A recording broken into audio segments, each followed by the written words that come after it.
Oh, you're unmuted. I was on mute. Okay. You try it again. We will.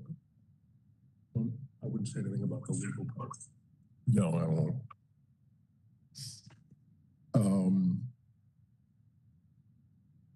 I'll call this meeting of the Olympic Authority Audit Committee meeting to order. The time is now 11:28 a.m. I apologize for the lateness at which we are starting this meeting. We have had some technical difficulties in getting members on the video.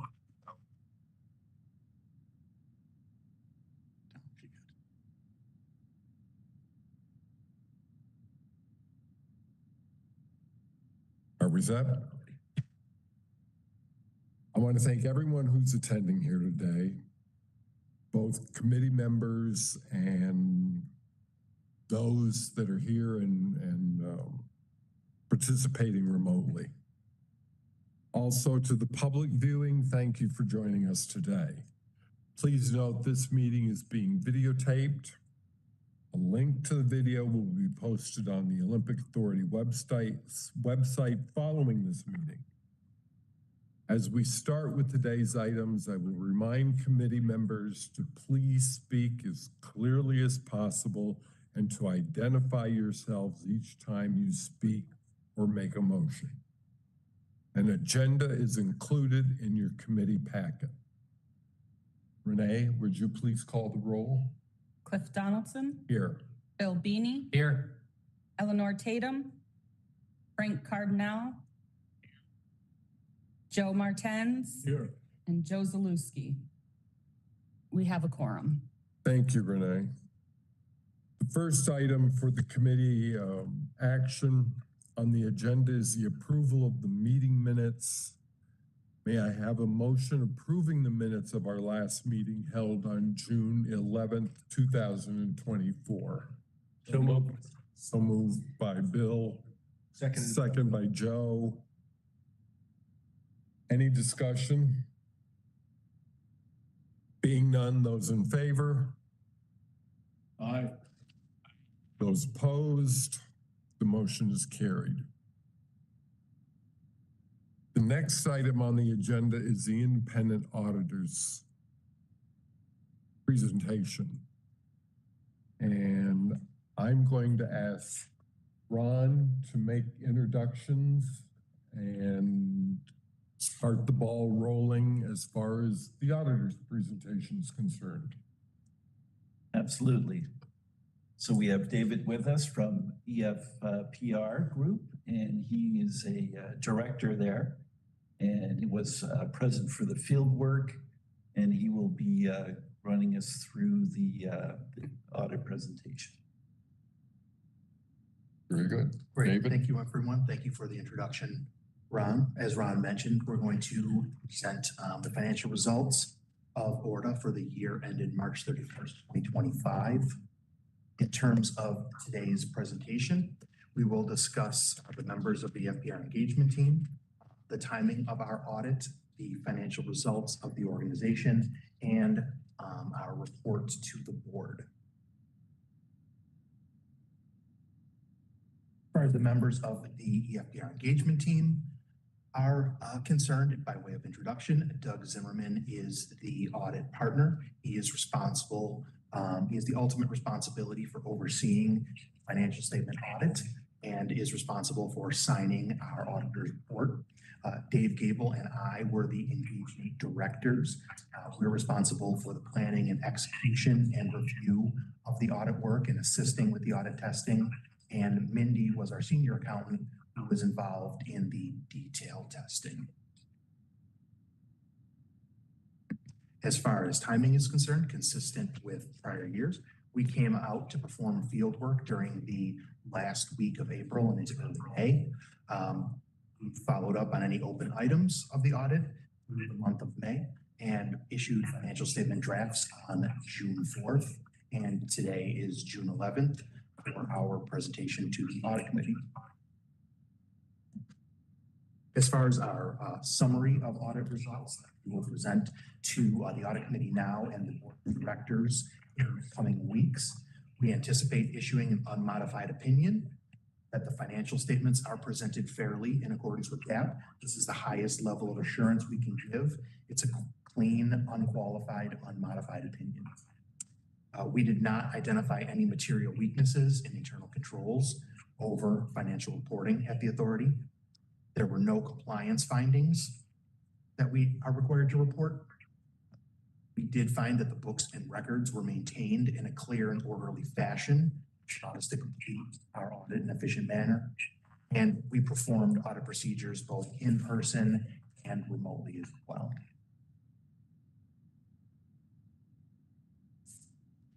In terms of our report to the board, which includes our professionally required communications to those charged with governance, there were no new significant accounting policies adopted.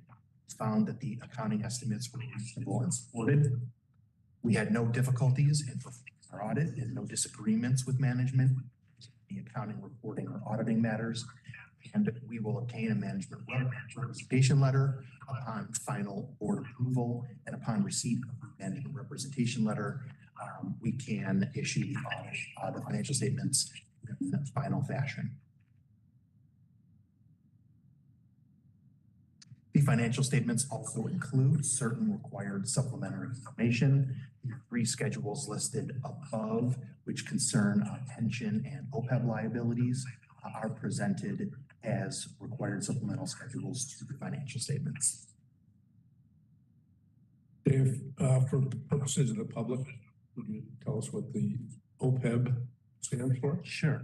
OPEB stands for Other Post-Employment Benefits. So that information includes then schedules of changes in OPEB liability and the ratios, again, the proportionate share of the net pension liability, schedules of pension contributions. So certainly the biggest financial statement footnotes included in ORDA's financial statements are the pension and OPEB, other post-employment benefit abilities, which are well disclosed in the notes, but there's other information that must also be disclosed. Thank you for the statement. In terms of financial results, we'd start with the statements of net position, balance sheet, if you will. The net position of the organization at March 31st, 2025 was $480 million versus $444 million in the prior year, an increase of about 36, call it $37 million with rounding. Capital assets amounted to $520 million in the current year versus $470 million the prior year. The current assets of the authority, primarily consisting of cash, receivables, prepaids, and other current items, were $52 million, call it 53 versus $55 million in the prior year. The net pension liability is $14.5 million this year versus $17.9 million in the prior year, and that's adjusted annually based on actuarial calculations. And the total liabilities of the organization were very consistent year over year. $76.7 million on March 31st, 2025 versus $76.3 million at March 31st, 2024. The composition of which primarily made up of the other post-employment benefits, net pension liability, and accounts payable and other accrued liabilities.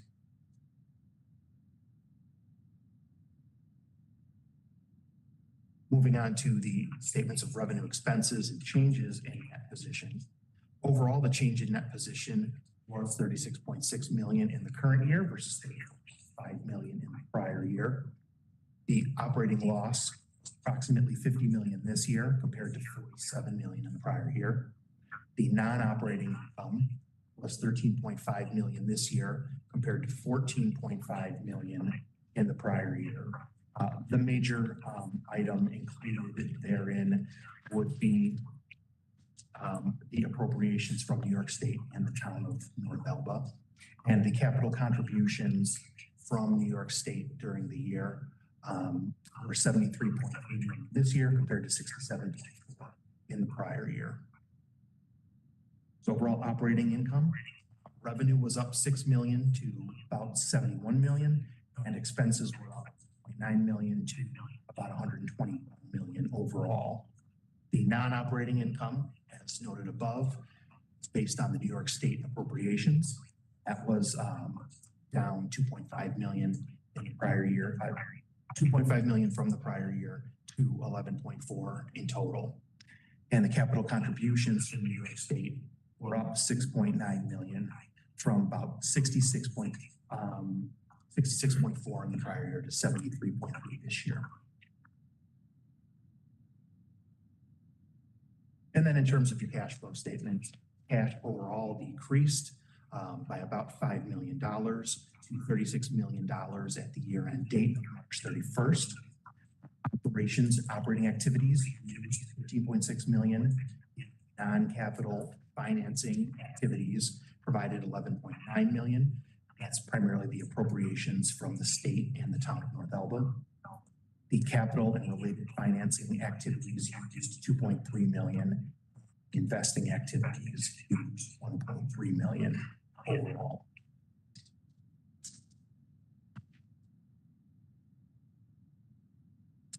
Without going into depth on all of the footnotes included in the financial statements, we present to you the main highlights, items that would review and have the bulk of the disclosures included. Note 1 describes the authority and the accounting policies it follows.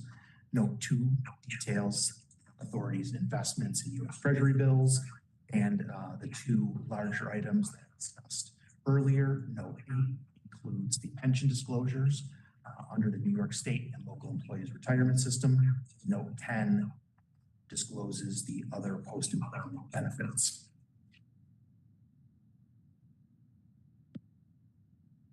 In addition to the financial statements and footnotes, there are additional reports that are included in our financial statements. The main items here being our report on government auditing standards. Again, we anticipate issuing a report on government auditing standards in which we indicate that there were no material weaknesses or significant deficiencies that were noted as a result of audit procedures, and we noted no instances of non-compliance that were material to the financial statements. Additionally, our report includes the report on compliance with Section 201.3, which is a report on compliance of investments that are maintained. And we also have a clean, unmodified opinion on investment compliance with New York State guidelines. And we noted that there were no material weaknesses that we discovered as a result of our audit procedures covering investments as well. And we're also happy to note that there were no management letter comments this year, so there'll be no formal management letter issued as there were no comments. So I'd like to thank Ron for all his assistance throughout the audit and Ashley as well for her help. It's a pleasure working with both of you on the audit. Great. Thank you.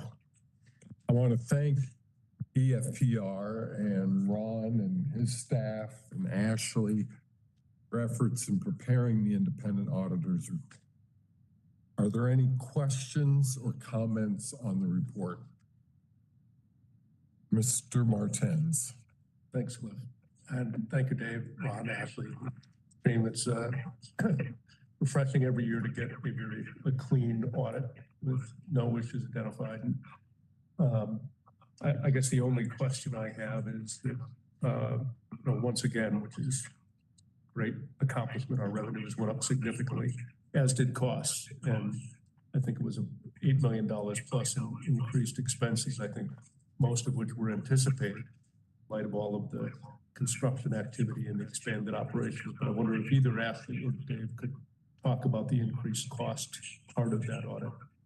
Sure. The two biggest items that I've noted when reviewing it, the personal services include, I think, the compensation and benefits as well of the overall, approximate $10, $12 million increase. Personal services increased 4 million, and certainly we're operating in an environment right now. So salaries are up and expenditures are up as well. With inflation at the cost right now. Certainly benefits as well. Also another 4 million of that was due to depreciation as your capital assets grow. So again, it's a non-cash expense, but we are required by GAAP standards to depreciate those assets. So those two increases, I think, covers of the increase, and there's various miscellaneous ups and downs here and there, but certainly we would anticipate that there would be an increase in compensation levels and expenditures, benefits, as well as depreciation with the growth in capital assets. Thank you. An important distinction is the depreciation component of that. It makes the losses look, or the expenses look a lot larger than they actually are, which is good. Thank you. Any further comments, discussion?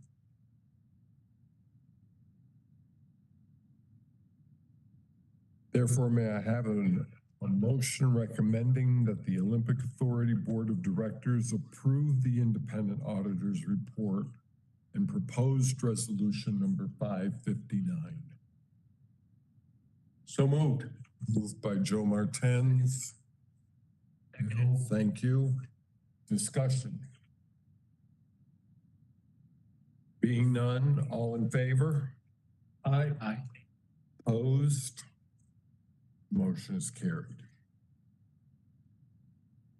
This concludes today's business of committee.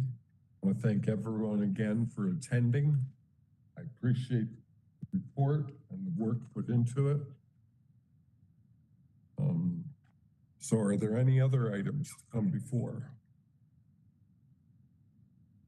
the committee? Being none, I would entertain a motion to adjourn. Moved by Bill. And seconded by Joe. Seconded by Joe.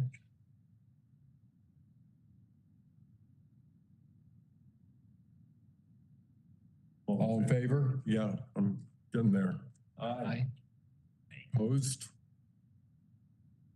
Meeting stands adjourned at 11:45 a.m. Thank you very much, everyone. Appreciate it. Thanks, Cliff.